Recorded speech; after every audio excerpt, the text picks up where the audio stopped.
A new report from TransUnion Canada estimates that consumer debt in Canada has risen to a whopping $2.4 trillion. The report shows that around 92% of Canadians who have a credit card carry a balance, which is a 3.7% increase from 2023. And according to the report, around 31.5 million Canadians currently use one financial product to borrow money, such as a credit card, auto loan, or mortgage. Joining us now to better understand consumer debt in Canada is Elizabeth Naumovski, Vice President of Marketing at Caldwell Securities Limited. Thank you, Elizabeth, for joining us here today. Thank you, Julie. So great to see you again. So let's talk about debt and subscriptions. Is this a problem? You know what? There was a survey that came out at the beginning of 2024, and it was created by a company called Hard Bacon. They are a personal financial app. And basically, they're saying that 73% of Canadians are overwhelmed by subscriptions. And you think, well, why would they be overwhelmed?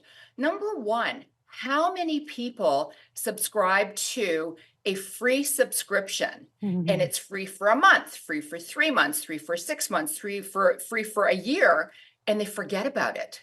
So a lot of people actually think that they only have 4 subscriptions, but they have 8 that they're paying for. And they forget that you have to hand in your credit card number before you can subscribe for it. And then once the free trial is over, they start charging you.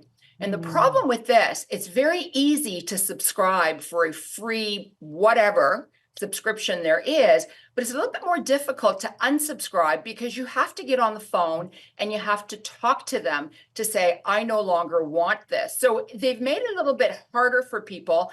And quite frankly, people forget. One of the reasons I think this is, I think it's very important for people to look at their credit card statements at the end of every month. This way, you'll know whether you're being charged for something that you shouldn't be charged for, and you'll know exactly where your money is going. And everyone seems to be enjoying buy more, save more, but can it become a problem? Let's talk about that. Judy, that's a really good question, and I think it can, because everyone's trying to save. Everyone, there's so much talk about people wanting to buy a house, people wanting to go on trips. But if you go into a store and all they keep saying to you is buy more, save more, buy 1, you get 10% off, buy 2, you get 20% off, buy 3, you get 30% off, you're actually buying stuff that you really don't need. I mean, who doesn't love a good sale? And if you can afford it, that's not a problem.